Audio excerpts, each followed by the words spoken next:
Baik, di waktu ini di Sinar Rawan ni kita nak bawakan kepada anda rangkuman berkenaan dengan apakah itu sistem pengkalan data utama, apakah data-data yang diambil dan memahami signifikasi adanya sistem ini.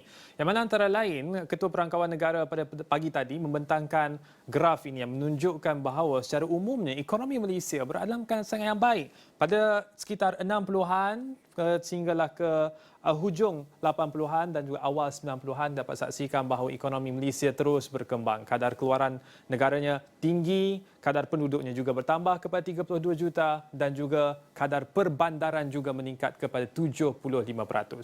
Tetapi masalahnya, walaupun ekonomi itu baik, tapi pengagihan ekonomi itu nampaknya ada berlaku kesenjangan. Hanya 4 negeri termasuk satu wilayah Persekutuan Kuala Lumpur yang mempunyai perkembangan dan pertumbuhan ekonomi lebih tinggi daripada angka nasional. Sebaliknya, negeri-negeri lain, pertumbuhan KDNK pada tahun 2022 adalah lebih rendah daripada angka tersebut dan negeri-negeri yang menyumbang kepada pendapatan negara yang paling tinggi pastinya Selangor 25%, tapi selainnya bawah daripada 10% kecuali wilayah Persekutuan Kuala Lumpur yang juga berada dalam Selangor. Jadi soal pengagihan kekayaan itu berlaku sedikit kesenjangan, tapi dalam masa yang sama potensi itu bukan kepada syarikat-syarikat besar tetapi kepada PMKS yang ada yang mana merangkumi 97% pertumbuhan yang ada dan ini merupakan sektor yang menggaji 48% daripada jumlah pekerja dalam negara kita. Selain daripada itu, Ketua Perangkawan juga menjelaskan bahawa daripada belanjawan 2023 yang dibentangkan 16%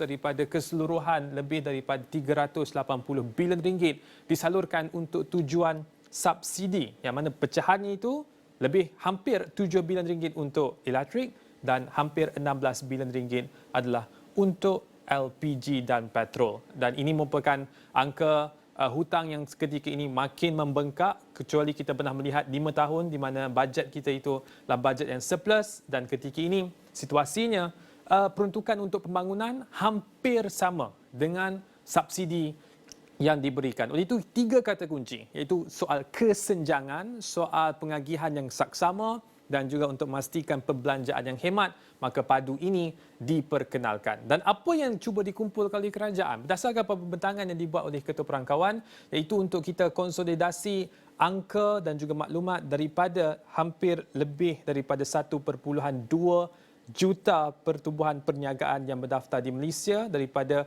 1,174 industri yang ada dalam negara yang menyumbang lebih daripada hampir 2 trilion ringgit sebenarnya KDNK Malaysia pada harga semasa. Dan bukan sahaja data daripada perniagaan tetapi juga data daripada hampir 30 juta warga negara Malaysia daripada umurnya kosong sehinggalah meninggal dunia dan angka dan data itu dikumpulkan rentas jabatan dan juga rentas kementerian yang akan memberikan lebih banyak kefahaman kepada kita bagaimana seharusnya menyelesaikan 3 perkara tersebut. Soal kesenjangan, pengagihan yang lebih saksama dan juga untuk memastikan dasar fiskal negara lebih cermat. Itu sedikit sebanyak untuk kita memahami berkenaan dengan sistem padu ini.